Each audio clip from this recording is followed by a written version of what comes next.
Metalheads, and welcome back to another video. This is kind of a different video than I'm used to making. I don't really get involved with, current events, drama, all that kind of stuff. It's not what my channel is about. I like to keep it positive, but I felt that this closer relates to, something that I care very deeply about. And so I want to talk about it, and just give you my thoughts on it. I don't know if you've seen all the drama going down with Live Nation and Ticketmaster. They're currently embroiled in a court case with, I believe, multiple states and also the federal government over, taking advantage of people, purposely gouging prices for tickets, stuff like that. I think they're going to have to pay a whole bunch of money, which isn't really how you fix stuff. But I guess it's good. I don't know. I don't know if you guys read any about it, like I said, but there was some text that were leaked between two Live Nation employees from a while ago. A couple of years ago, but they were still bragging. In the text, they were bragging about how much they were taking advantage of people. They were robbing them blind, and they were bragging about how much they were gouging the prices of tickets. Like, they were saying, like, oh, how much can I get this ticket up to? It wasn't even for the tickets. It was for, like, parking for events and shit. And Ticketmaster and Live Nation have always had a long history of, like, blackmailing or controlling venues. They just outright own over 150 concert venues across the United States, just because that's a way for them to be able to, like, promote their stuff there. They just buy the venue, which I guess is a good business model if you're trying to be annoying and stuff, because they control Ticketmaster and Live Nation, who are joined. They're a conglomerate. They control like 80% of the entire ticket sales, interface for major concert events and stuff like that. Not necessarily sports games, but every other, like, event that is major like that, they control like 80% of the ticket sales for it, which is really dumb. Nobody should have that kind of monopoly over something like that, especially not something that a lot of people care deeply about. And the issue with this is that it's not going to get fixed because, they're still going to gouge the price, and people see that and they complain about it, and then they go buy it.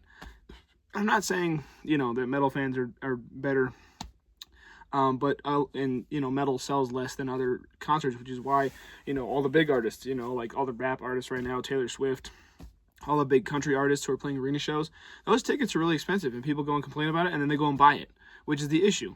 Because in order to stop stuff like this, we need people to join up and boycott Ticketmaster and stuff like that, and just say, we're not going to pay that anymore. We're going to either go to competitors. We need a bunch of people to go to either competitors or just not go to the shows, which is unfortunate considering, even if you're not, as heavily invested like metalheads are in the concerts that you're going to see, it still sucks because you want to see your favorite artist live. And so the fact that somebody can put a price on that and have a monopoly over it is infuriating to me.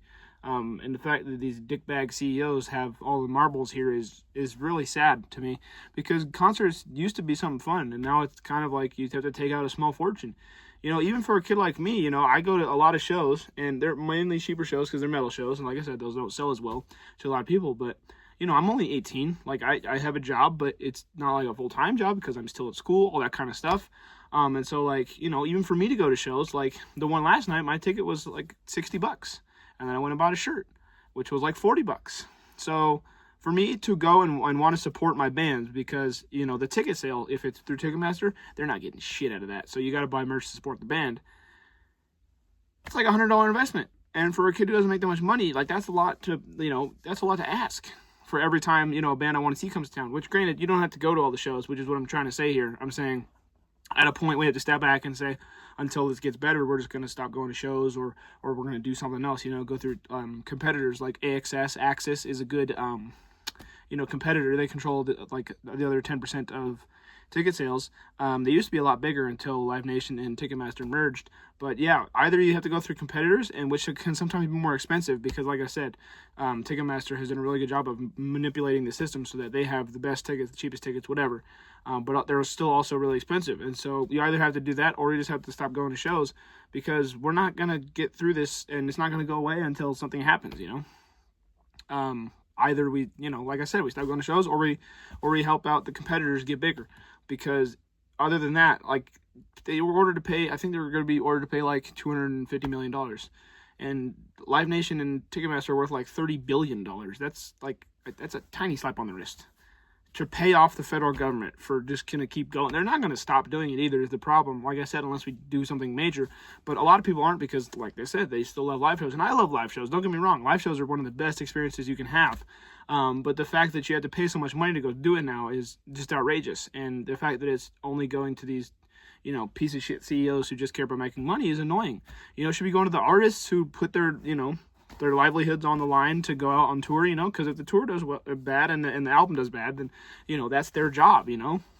And even with the smaller artists, and I will say that probably a way to combat this is just to go to a lot more underground shows. Like, I go to a lot of big tours, like Overkill, Testament last night, but I also go, you know, support my friend's band who plays local shows, all those bands, like the local scenes. That would probably be a good way to fulfill your live show, you know, like wants and needs, but also to support the smaller bands in the underground who aren't getting taken advantage of by Ticketmaster and all these bigger companies, but still want to, you know, get support and, you know, have it be their job, because, you know, those bands also need support, and those ones aren't big enough to be taken advantage of by Ticketmaster yet, which is what we need to stop, because eventually if they keep going, they'll have control over it all, and then we won't be able to go to live shows at all. If you really want a detailed account of all the stuff that's happening in the court cases, and also, you know, all those texts I mentioned, go watch Wyatt's Metal's video on the whole thing, because he does a really good job of pointing everything out, explaining it all, and yeah, basically explaining the situation, you know, in the whole thing. But I'm just giving you my thoughts. This is what has to happen, otherwise live shows are going to become obsolete or too expensive here in the near future, so we got to do something about it. But yeah, that's just my thoughts. Underground shows are going to become a lot bigger, I think, in the coming future, because a lot of people don't have, you know, $250 to go to Taylor Swift, or a lot of people don't have, you know, even like metalheads, a lot like me, I don't have $100 to go to every like Overkill sized tour that comes to my town. That's just not feasible for me, and I know it isn't a lot for other people, because everything's getting more expensive, not just concert tickets. But if we can keep something that's, you know, not even really like a business, like it got monetized for people to make money so they can do it more, but I feel like music and you know, performing and stuff like that shouldn't be something that it's like it's something fun to go do. It's not like a business. Like, you don't need to make money off it. So I feel like if we can keep that as like a thing that people can go to take their mind off of all the other shit they have to pay for in life, because shit's got a lot more expensive, and the world sucks right now, I feel like that'd be a lot better. But, you know, they're trying to invade our music, you know, space too, so that's really annoying. But I just wanted to give you my thoughts on it. Sorry for ranting so much, but I'm kind of pissed off about it because it's really annoying, and I hate those CEOs for that. They're just a bunch of rich assholes who think they can do whatever they want, and we need to show them that they can't. But anyway, if you got anything out of this video, let me know your thoughts in the comments. I hope you're all doing well. Have a nice day. See ya.